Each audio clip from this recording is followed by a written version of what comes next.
Hi, I'm Hayden, and this is Christina, and we will be giving our suggestions about tax on debt issuance costs. Researchers believe that debt financing creates debt issuance costs, and such costs reduce the tax advantages of debt. As a result, firms may have to delay their investments. In order to have a deeper understanding of debt issuance costs and to give practical suggestions for possible changes to related tax codes for debt issuance costs, we will first explain the relevant tax rules. Next, amortization schedules, net present values of debt issuance costs, and debt discounts will be compared. Finally, suggestions about tax changes in the tax regulations, and debt issuance costs will be offered. Now we will introduce tax laws about debt issuance costs. The tax law presents the following rules for the amortization of debt issuance costs. First, the amount of debt issuance costs could be deducted over the debt's life at a constant rate.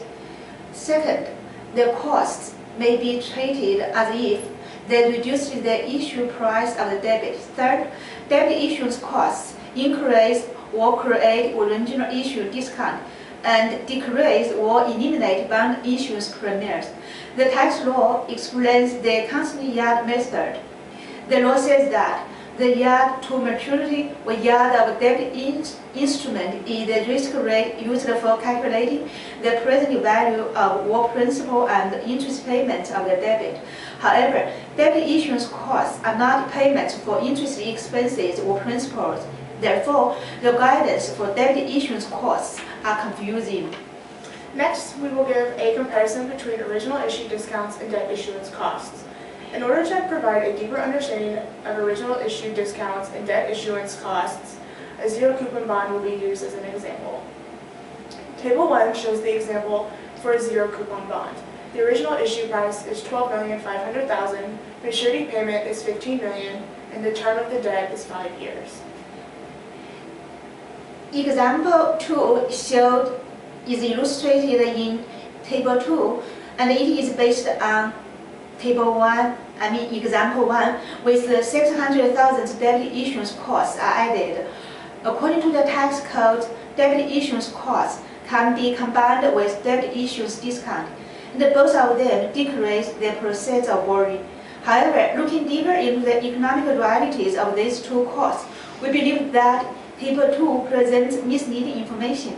First, the amortization of the original issue discount should increase the accrued payable amount on the bond.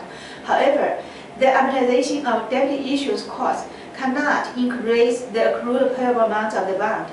The combination amount of debt issuance costs and original issue discounts also create confusion. Second, the accrued discount amounts need to be paid at the bond's maturity. In contrast, the borrower does not need to pay accrued debt issuance costs at the bond's maturity. Table 3 illustrates the tax deduction and the net present values for debt issuance costs and the original issue discount. Table 3 shows that the borrower is paying and deducting fair interest expenses from a time value of money perspective. However, the net present value of the cash flows of debt issuance costs is much lower than the prepaid amount. Table 3 shows that, unlike interest expenses, debt issuance costs cannot create tax shields. Finally, we will review our suggestions. Based on the above, it is crucial to rethink the tax deduction method for debt issuance costs. We suggest that tax rules for debt issuance costs should be modified according to firms' sizes. Such changes should give small to medium firms the necessary flexibility to exploit tax shields so that they do not have to postpone their investments.